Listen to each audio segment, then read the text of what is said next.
আপনারা যারা hair transplant করতে যাচ্ছেন বা হেয়ার ট্রান্সপ্লান্ট করবেন এরকম একটা সিদ্ধান্ত নিয়েছেন তাদের জন্য স্পেশালি আজকের এই ভিডিওটা। কারণ এই ভিডিওটা যারা হেয়ার ট্রান্সপ্লান্ট করেছেন এবং যারা হেয়ার ট্রান্সপ্লান্ট করেননি তাদেরকে আমি আমার পুরো 11 মাসের রিয়েল এক্সপিরিয়েন্স আপনাদেরকে জানাবো যে আপনি যদি হেয়ার ট্রান্সপ্লান্ট করবেন ভাবেন কী চিন্তাভাবনা করছেন, বা আমি যখন হেয়ার ট্রান্সপ্লান্ট করবো ভেবেছিলাম আমি ঠিক কী চিন্তাভাবনা করেছিলাম এবং কী চিন্তাভাবনার পরে আমি হেয়ার ট্রান্সপ্লান্ট করার সিদ্ধান্ত নিয়েছিলাম। আর এখনও পর্যন্ত আপনারা আমাকে অনেক কমেন্ট করেছেন, তাই চ্যানেলটিকে এইরকম ধরনের ইনফরমেশন পেলে চ্যানেলটিকে অবশ্যই সাবস্ক্রাইব করে সঙ্গে থাকবেন। আজকে হেয়ার ট্রান্সপ্লান্টের আগের যদি কন্ডিশনটা আমার বলি, আমার গ্রেড 3 বল্ডনেস। দেখুন, হেয়ার ট্রান্সপ্লান্টের সবথেকে বড় সমস্যা মেল প্যাটার্ন বল্ডনেস।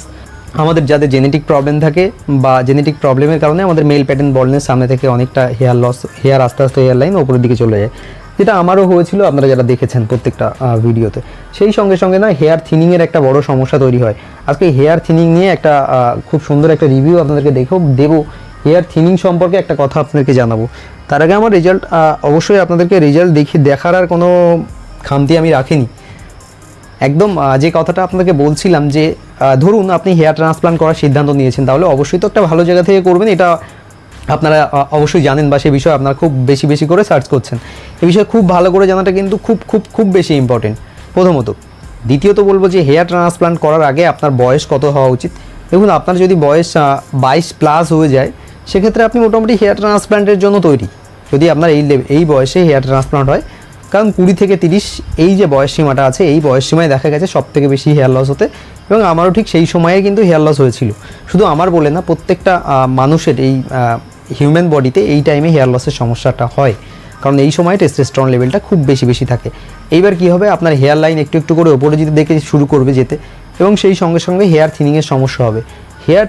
হেয়ার ট্রান্সপ্লান্ট ছাড়া ফাঁকা জায়গাতে হেয়ার আনার কিন্তু এখনও পর্যন্ত কোনো তেল ওঠেনি, যে তেলটা মেখে আপনি একদম ফাঁকা জায়গায়, ধরুন হাতের তালু একটা ফাঁকা জায়গা, এখানে আপনি একটা কোনো তেল লাগিয়ে দিলেন, তাহলে তেল লাগালে কিন্তু এখানে হেয়ার গজাবে না।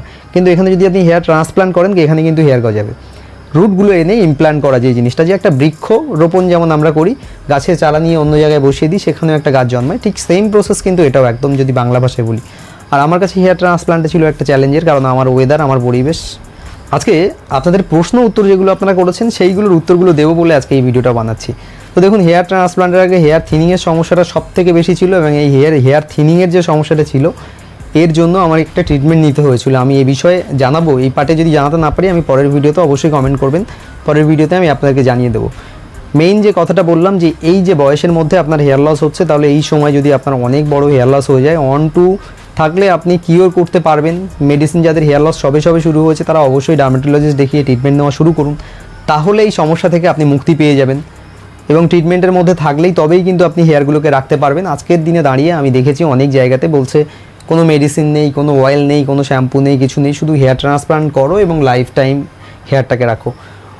আমি আপনাদের কাছে একদম অনেস্টলি রিভিউ দিতে চাইবো যে দেখুন, হেয়ার ট্রান্সপ্লান্টের পরে হেয়ার কেয়ারিংয়ের একটা মাইনর পার্ট কিন্তু আপনার লাইফে সারা জীবনের জন্য অ্যাড হয়ে গেল।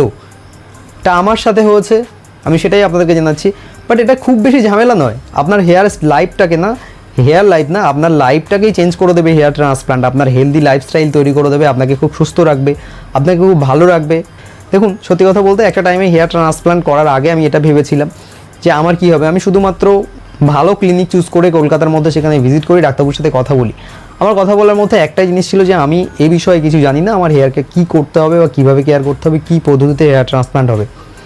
ওনারা শুধু বলেছিল যে আমাকে ওনারা প্রথমে সাফায়ারের জন্য বলেছিল। অবশ্যই সাফায়ার টেকনিক খুব ভালো টেকনিক, একটা নিডলস যেটা ছিদ্র করা হয়, যেখান থেকে আমাদের রুটসগুলোকে বার করে নিয়ে আসা হয়, সেই জায়গাগুলোকে না একটা মাইনর ছিদ্র তৈরি করে, এবং যেখানে আপনার ইমপ্ল্যান্ট করা হয় সেই জায়গাতে একটা মাইনর ছিদ্র করে। সেই তুলনায় নিডলস টেকনিকের তুলনায় সাফায়ার টেকনিক অনেক বেশি ইম্পর্টেন্ট। বাট বাজেটের দিক থেকে আমার একটু পিছিয়ে আসার জন্য আমি নিডলস টেকনিক ইউজ করেছিলাম। হেয়ার থিনিংয়ের প্রবলেম ছিল, আমরা যারা আমার আগের ভিডিও আপনারা দেখে নেবেন, একদম প্রথমের একটা শর্ট ভিডিও আছে যেখানে এই যে হেয়ার লাইনটা ছিল, হেয়ার থিনিংয়ের প্রবলেম ছিল, সেটা আমি আপনাদেরকে বারবার দেখিয়েছি প্রত্যেকটা ভিডিওতে। তো এটা ছিল আমার মেইন প্রবলেম। এবার তারপর থেকে সেই জায়গা থেকে শুরু করে আজকের দিনে পর্যন্ত আমাকে হেয়ার ট্রান্সপ্লান্টের পরে যে কেয়ারগুলো করতে হচ্ছিল, দেখুন, হেয়ার ট্রান্সপ্লান্টের পরে বেসিক কেয়ার, হেড ওয়াশ, ঘন্টায় স্প্রে করা, যে বিষয়ে 1 থেকে 7 দিনের কেয়ারটা আমি আপনাদেরকে জানিয়ে দেবো। কিন্তু মেইন হচ্ছে হেড ওয়াশের পর থেকে জনসন বেবি শ্যাম্পু দিয়ে প্রতিদিন হেড ওয়াশ করা, ম্যাক্সিমাম দিনই হেড ওয়াশ করা। আমি এরকম নয় যে আমি খুব সপ্তাহে 3 হেড ওয়াশ করি, এমন নয়, আমি প্রায় 5 দিন সপ্তাহে হেড ওয়াশ করি। এখনও পর্যন্ত জনসন বেবি শ্যাম্পু দিয়ে আমি হেড ওয়াশ করি। সেই সঙ্গে সঙ্গে আমি এখনও পর্যন্ত মিনক্সিডিল ব্যবহার করি। আমার কাছে দেখুন মিনক্সিডিল জুইভারের প্রো প্লাস, যেটা আপনাদেরকে আগেও দেখিয়েছি, জুইভার প্রো প্লাস, এই মিনক্সিডিলটা কিন্তু আমি এখনও পর্যন্ত ব্যবহার করে চলেছি। হেয়ার ট্রান্সপ্লান্টের পর থেকে প্লেন মিনক্সিডিল ব্যবহার করেছি এবং প্লেন মিনক্সিডিল ব্যবহার করার পরে কিন্তু প্রো প্লাস এখনও পর্যন্ত আমি মিনক্সিডিল ব্যবহার করছি। আপনারা প্রশ্ন করেছেন যে মিনক্সিডিল কি ছাড়া যায় না? দেখুন মিনক্সিডিল ছাড়া যায়, অবশ্যই যায়। এই যে হেয়ারগুলো বসানো হয়েছে, এই হেয়ারগুলোর জন্য মিনক্সিডিল প্রয়োজন নেই, ঠিক আছে? তাহলে কোনগুলোর জন্য মিনক্সিডিল প্রয়োজন? আপনারা আমাকে প্রশ্ন করেছেন যে দাদা কোন হেয়ারের জন্য মিনক্সিডিল প্রয়োজন।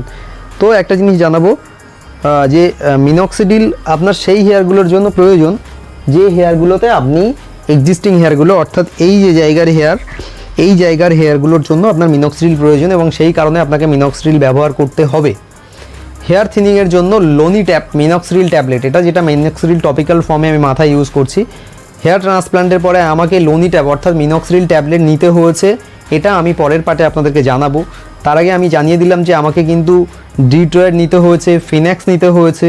মিনক্সিডিল এখনও পর্যন্ত আমি ইউজ করছি, তাই বলে এমন নয় যে হেয়ার ট্রান্সপ্লান্ট মানে শুধুমাত্র গাদা গাদা মেডিসিন এবং হেয়ার ট্রান্সপ্লান্ট মানে শুধুমাত্র মিনক্সিডিল অনেক হিউজ পরিমাণের ব্যাপার। এটা একটা এমনভাবে নিন, এটা একটা মাইনর সার্জারি যেটা আপনার কনফিডেন্ট লেভেলটাকে বাড়িয়ে দেবে।